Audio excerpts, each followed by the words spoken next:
महायुतीच्या बैठकीचं निमंत्रण आमदार रवी राणांना मिळालं नाहीये. लाडकी बहीण योजनेवरून राणांनी टीका केल्यानं महायुतीतील नेते नाराज असल्याची चर्चा आहे. अमरावतीत आज महायुतीची विभागीय बैठक आहे, मात्र राणांना निमंत्रण नसल्याचं समोर आलंय.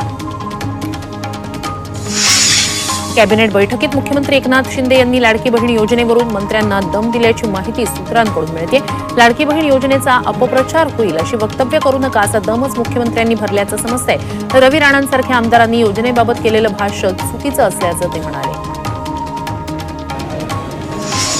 मुख्यमंत्री लाडकी बहीण योजनेच्या प्रचारासाठी आता शिवसेनेकडून लाडकी बहीण योजना सन्मान रथ तयार करण्यात आलाय.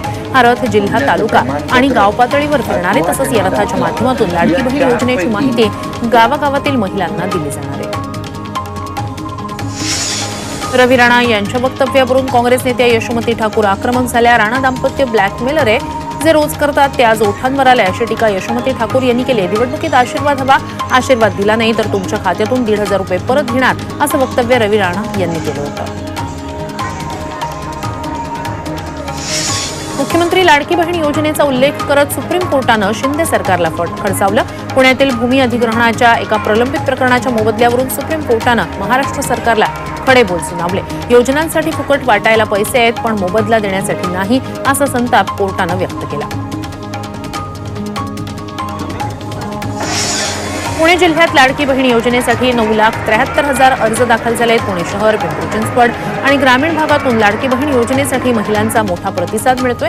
ज्या अर्जांमध्ये त्रुटी आहेत त्यांची पूर्तता करण्याच्या सूचना अर्जदारांना दिल्या आहेत. 17 ऑगस्टला महिलांना पहिला हप्ता मिळणार आहे.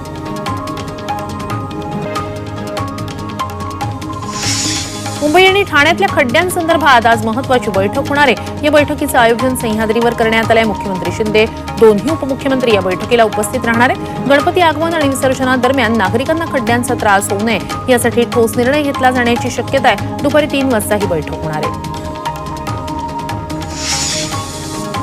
विधान परिषदेतील 12 आमदार नियुक्तीचा गुंता लवकर सोडवा अशी याचिका मुंबई हायकोर्टात दाखल करण्यात आली आहे. ठाकरे गटाचे कोल्हापूर शहर प्रमुख सुनील मोदी यांनी ही याचिका दाखल केली, तर शिंदे गटाचे नेते गोपीकिशन बाजोरिया यांनी या याचिकेवर तातडीची सुनावणी घेण्याची विनंती केली. या याचिकेवर 23 ऑगस्टला सुनावणी होणार आहे. बारामतीतून सुनेत्रा पवारांना उमेदवारी देणं चूकच होतं. माझ्या बहिणीच्या विरोधात सुनेत्राला उभं करायला नको होतं अशी कबुली उपमुख्यमंत्री अजित पवार यांनी एका मुलाखतीदरम्यान दिली. राजकारण राजकारणाच्या ठिकाणी असतं, मात्र राजकारण घरात शिरू द्यायचं नसतं असंही अजित पवारांनी म्हटलंय. राष्ट्रवादी काँग्रेसचे नेहमीच शांत दिसणारे खासदार सुनील तटकरे पत्रकार परिषदेत संतप्त झालेले पाहायला मिळाले. अजित पवार घर वापसी करणार का असा प्रश्न एका पत्रकारानं त्यांना विचारला असता गंभीर झालेल्या तटकरेंनी आपली नाराजी व्यक्त केली. पंतप्रधान नरेंद्र मोदी 25 ऑगस्टला महाराष्ट्र दौऱ्यावर येणार आहेत. लाडकी बहीण योजनेच्या कार्यक्रमासाठी मोदींची जळगावात जाहीर सभा आयोजित करण्यात आली. मोदींच्या दौऱ्याची माहिती मंत्री गिरीश महाजन यांनी दिली आहे. विधान परिषदेच्या उपसभापती नीलम गोऱ्हे यांना कॅबिनेट मंत्रिपदाचा दर्जा देण्यात आलेला आहे. महायुती सरकारमध्ये नीलम गोऱ्हे या शिंदे गटाच्या पहिल्या महिला कॅबिनेट मंत्री झाल्यात.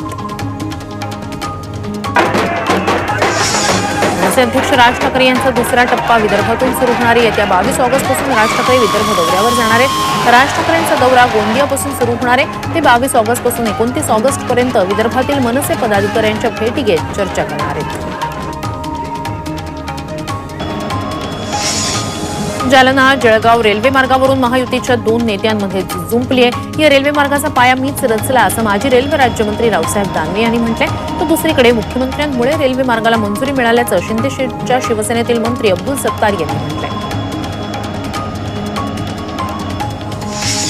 पंढरपुरातील भाजपचे माजी आमदार प्रशांत परिचारक भाजपची साथ सोडणार असल्याची चर्चा आहे. परिचारक शरद पवार गटात जाणार असल्याची माहिती मिळते.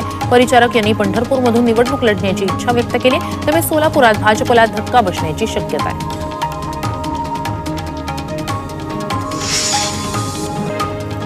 नगराध्यक्षांचा कालावधी आता 2.5 वर्षांऐवजी 5 वर्ष करण्यात आलाय. राज्य मंत्रिमंडळाच्या बैठकीत याला मान्यता देण्यात आली आहे. यापूर्वी 2.5 असे 2 नगराध्यक्ष 5 वर्षात होत होते.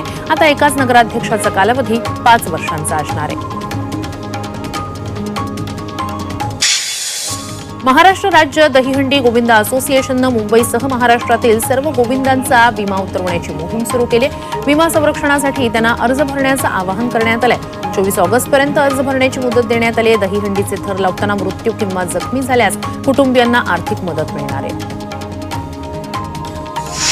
खासदार श्रीकांत शिंदेंची कल्याण डोंबिवलीच्या महापालिका आयुक्तांसोबत बैठक पार पडली.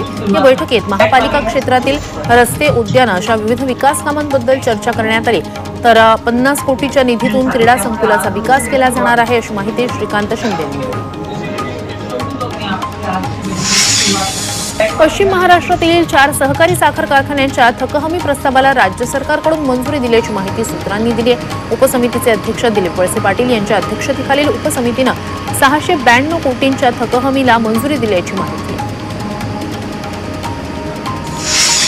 नाशिकच्या गंगापूर धरणावर रात्री आकर्षक लेझर शो करण्यात आला. स्वातंत्र्य दिनानिमित्तानं नाशिककरांची तहान भागवणाऱ्या गंगापूर धरणावर हा लेझर शो उद्यापर्यंत पाहता येणार आहे. संध्याकाळी 6:30 ते 9:30 वाजेपर्यंत या लेझर शोचा आनंद घेता येणार आहे.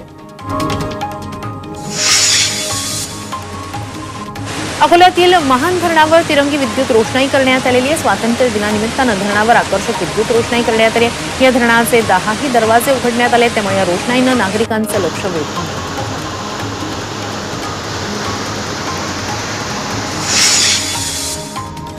परभणीच्या सुकापूरवाडी इथल्या जिल्हा परिषद प्राथमिक शाळेची इमारत जीर्ण झाली आहे. त्यामुळे विद्यार्थ्यांच्या जीवाला धोका निर्माण झालाय. त्यामुळे शाळेच्या मैदानात शाळा भरवण्याची वेळ विद्यार्थ्यांवर आली आहे. शाळेत शिक्षकांची सुद्धा वानवा आहे. त्यामुळे पालकांनी विद्यार्थ्यांसह थेट जिल्हा परिषदेतच शाळा भरवली. पुणे शहरात झिका विषाणूचा धोका कमी झालाय. शहरात 9 ऑगस्ट ते 12 ऑगस्ट दरम्यान एकही नव्या रुग्णाची नोंद झाली नाहीये. सध्या पुणे शहरात झिका विषाणूचे एकूण 75 रुग्ण आहेत.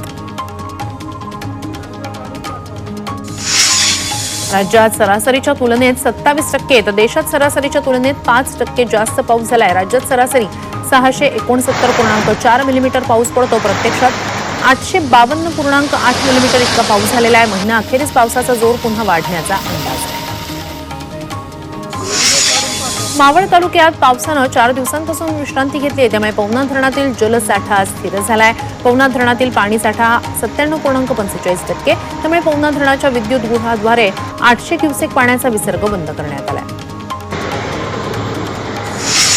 मावळ तालुक्यात पावसानं सध्या ओढ दिली आहे. त्यामुळे भात पिकांना जीवदान मिळतंय. गेल्या आठवड्यात पावसामुळे आंदर मावळात भातशेती वाहून गेली होती. मात्र 13,500 हेक्टरवर भातशेती केली जाते. इंद्रायणी भाताचं पीक उभारी होऊ लागलंय.